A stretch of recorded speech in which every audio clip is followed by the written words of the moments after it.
வணக்கம் அன்பர்களே. இந்த தொகுப்பினை வழங்குபவர்கள் பைமோட் மொபைல் ஆப். பதிவிற்குள் செல்லலாம். நாள் ஒன்றிற்கு ஒரு திருக்குறளும் அதற்கான விளக்கத்தையும் அதற்கேற்ற சிறு கதையையும் இந்த பதிவில் காணலாம். பதிவிற்குள் செல்லலாம். பால் அறத்துப்பால் இயல் பாயிரவியல் அதிகாரம் 1 கடவுள் வாழ்த்து. குறள் 5. இருள் சேர் இரு வினையும் சேரா இறைவன் பொருள் சேர் புகழ் புரிந்தார் மாட்டு. மீண்டும், இருள் சேர் இரு வினையும் சேரா இறைவன் பொருள் சேர் புகழ் புரிந்தார் மாட்டு. இதற்கான விளக்கம்: கடவுளின் உண்மையான புகழை அறிந்தவர்க்கு நன்மை தீமை என இரு வினையும் கிடையாது. இதுவே இக்குறளின் பொருளாகும். ஆங்கிலத்தில், The person who knows the true divine of God will not get affected by good and bad deeds. இதன் மூலம் திருவள்ளுவர் உலகிற்கு உணர்த்தும் கருத்தை சிறு கதையின் மூலம் பார்க்கலாம். ஒரு ஊரில் ஒரு துறவி வாழ்ந்துட்டு வந்தார். அவர் ஒரு மரத்தடியில் வாழ்ந்துட்டு வந்தார். அந்த ஊர் மக்கள் ஒவ்வொருவரும் அவருக்கு பணிவிடைகள் செஞ்சு அவருக்கு வேண்டிய தேவைகளை செஞ்சு கொடுத்துட்டு ஆசி பெற்று வந்தாங்க. ஒரு நாள் அந்த துறவி கிரிதரன் என்ற ஒரு அந்தணர் வீட்டுக்கு சென்றாங்க. அவர் வீட்டில் கிரிதரன் துறவியை வரவேற்று அவருக்கு பணிவிடை செய்து உணவு பரிமாறினாங்க. விருந்து முடிஞ்சதும் கிரிதரன் துறவியிடம் பேசிக்கிட்டு இருந்தாங்க.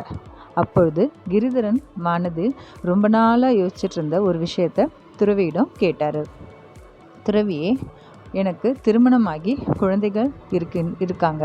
நான் ரொம்ப சந்தோஷமாக இருக்கேன். நிறைய நேரம் அளவிட முடியாத சந்தோஷத்தை அனுபவிச்சிருக்கேன். அப்போது இறைவனை ரொம்ப பாராட்டியிருக்கேன்.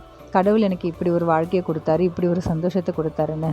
அதே போல் துன்பத்தையும் அனுபவிச்சிருக்கேன். அப்போது அதே கடவுளை திட்டியும் இருக்கேன்.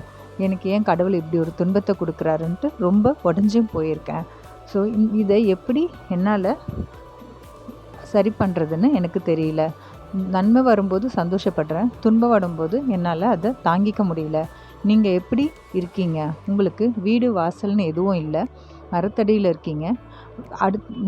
ஆனால் எந்த கவலையும் இல்லாமல் சந்தோஷமாக இருக்கீங்க. எப்படி உங்களால் இது முடியுது? உங்களுக்கு நன்மை தீமைன்னு எதையும் நீங்கள் பார்த்தது இல்லையா அப்படின்னு கேட்டார். அதற்கு துறவி பதில் அளித்தார். எனக்கு கடவுளோட இறை அன்பை மட்டும்தான் தெரியும். கடவுளோட அன்பை நான் மற்றவங்களுக்கு, எனக்கு தெரிஞ்ச கடவுளோட அன்பை நான் மற்றவங்களுக்கு எனக்கு தெரிஞ்ச வழியில் நான் பரப்புகிறேன். இறை அன்பை பரப்புவது மட்டும்தான் என்னோட வேலை.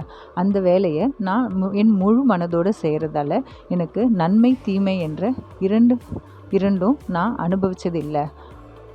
ஸோ யார் ஒருவன் இறை அன்போடு இருக்கிறாங்களோ அவங்களுக்கு நன்மை தீமை என்ற வினை இருக்காது என்று கிரிதரனுக்கு விளக்கம் சொன்னார்.